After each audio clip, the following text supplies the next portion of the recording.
Hi friends, welcome to Health and Wealth channel. வீடியோக்குள்ள போறதுக்கு முன்னாடி நீங்க ஒரு ஸ்டெப் பண்ணனும். அது என்னன்னா Health and Wealth சேனலை சப்ஸ்கிரைப் பண்ணனும். அதுக்கு நீங்க சப்ஸ்கிரைப் பட்டன் ஒரு முறை பிரஸ் பண்ணிட்டு பக்கத்துல இருக்கிற பெல் ஐகானையும் ஒரு முறை பிரஸ் பண்ணீங்கனா தான் என்னோட வீடியோஸ் உங்களால கண்டினியூஸா பார்க்க முடியும். இன்னைக்கு நம்ம சேனல்ல பார்க்க போற ரெசிபி என்னன்னா Bread Malaai. பிரெட் வச்சு எப்படி சூப்பராக வீட்டிலே ரொம்ப டேஸ்டியாக ஒரு மலாய் செய்கிறது அப்படின்னு சொல்லிட்டு தான் நான் வீடியோவாக பண்ணியிருக்கேன். ரொம்ப சிம்பிள் ஸ்டெப், எந்த விதமான ஆர்டிஃபிஷியல் கலரும் இல்லை, எந்த க்ரீமும் நான் வந்து இதில் ஆட் பண்ணலை. ரொம்ப சூப்பராகவே இருக்கும். வாங்க வீடியோக்குள்ளே போகலாம். இதுக்கு 200 ml பால் எடுத்திருக்கேன். இந்த 200 ml பால் 100 ml வர வரைக்கும் நான் நல்லா காய்ச்சி எடுத்துக்க போகிறேன். நீங்கள் எவ்வளோ பால் எடுத்தாலும் அதில் வந்து ஆஃப் ஆஃப் த அமௌண்ட்டில் வந்து நீங்கள் இந்த மாதிரி குறைச்சி காய்ச்சி எடுத்துக்கிட்டிங்கன்னா தான் அந்த திக்கு கிடைக்கும். ஏடு சேர அதை வந்து சென்டராக எடுத்து விடுற இதுதான் மலாய்க்கு வந்து முக்கியமான ஒரு ஸ்டெப். ஏடுலாம் சென்டராக எடுத்து விட அது ஒரு மாதிரி எல்லோ க்ரீமி கலரில் மாறும். நல்லா திக்காக இருக்குது பாருங்கள், எல்லோ கலரில் இருக்குது. இந்த ஸ்டேஜில் வந்து பாதாமும் முந்திரியும் ட்ரையாக பவுட்ரு பண்ணி எடுத்துருக்க 2 ஸ்பூன் வந்து அதில் நான் சேர்த்துடுறேன்.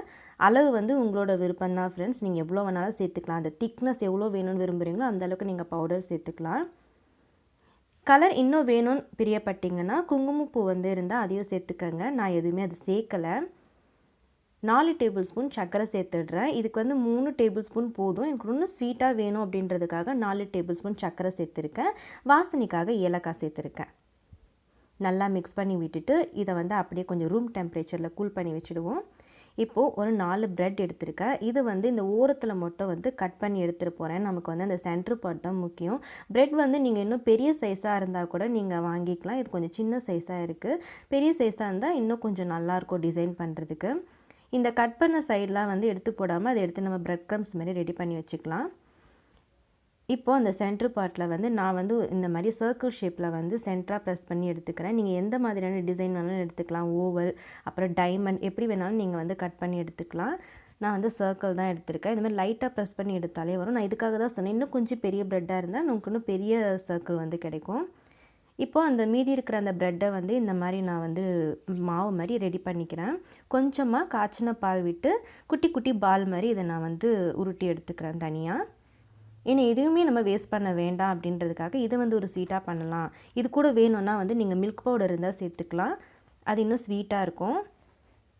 நான் வெறும் பிரெட் பால் மட்டுமே வச்சு இந்தமாதிரி ரவுண்ட் பண்ணியிருக்கேன். இப்போ ஒரு பேனில் வந்து நம்ம அந்த சர்க்கிள் பண்ணி எடுத்தோம் இல்லைங்களா வட்டமாக அந்த ப்ரெட்டை, அதை வந்து வச்சிடுறேன். லைட்டாக நெய் விட்டு ரொம்ப முருவலும் இல்லாமல் கொஞ்சமாகவும் இல்லாமல் நான் மீடியம் ஃப்ளேமில் வச்சு இதை வந்து பிரட்டி எடுத்துக்கிறேன். இது எதுக்காகனா நம்ம மலாய் வந்து அது மேலே ஸ்ப்ரெட் பண்ணும்போது கொஞ்சம் கிறிஸ்பியும் சாஃப்ட்னஸும் இருக்கணும் அப்படின்றதுக்காக தான். நம்ம டைரெக்டாக வந்து ப்ரெட் வந்து போட்டுட்டோன்னா நம்ம அந்த க்ரீம் போடும்போது ரொம்ப சாஃப்டாகிடும். நம்ம ஸ்பூனில் கட் பண்ணி எடுத்து சாப்பிட முடியாது. அவ்வளோதான் ஃப்ரெண்ட்ஸ், நான் எல்லா ப்ரெட்டையுமே இந்த மாதிரி ரெடி பண்ணி எடுத்துக்கிட்டேன். ரெடி பண்ணி வச்ச மலாயம் வந்து அது மேலே வந்து சேர்த்துடுறேன். இது நீங்கள் ஃப்ரிட்ஜில் வச்சு எடுத்தாலும் ரொம்ப க்ரீமியாக நல்லாயிருக்கும். இதை நீங்கள் அப்படியும் சாப்பிடலாம், இல்லை ஃப்ரிட்ஜில் வந்து ஸ்டோர் பண்ணி வச்சு கூட நீங்கள் சாப்பிடலாம். ரொம்ப சூப்பராக இருக்கும். நம்ம அந்த பால் பண்ணி வச்சுருந்தீங்களா ப்ரெட்டு, அதையும் நம்ம எடுத்து அது மேலே இந்த வந்து மலாயை சேர்த்துடலாம். அவ்வளோதான் ஃப்ரெண்ட்ஸ், ரொம்ப டேஸ்டியான ஒரு ஸ்வீட் ரெசிபி ப்ரெட் வச்சு ரெடி பண்ணியாச்சு. இந்த ரெசிபியை நீங்கள் கட்டாயம் ட்ரை பண்ணி பாருங்கள். ட்ரை பண்ணி பார்த்துட்டு எப்படி இருந்ததுன்னு சொல்லிட்டு கமெண்ட் செக்ஷனில் தெரியப்படுத்துங்க. தேங்க்யூ.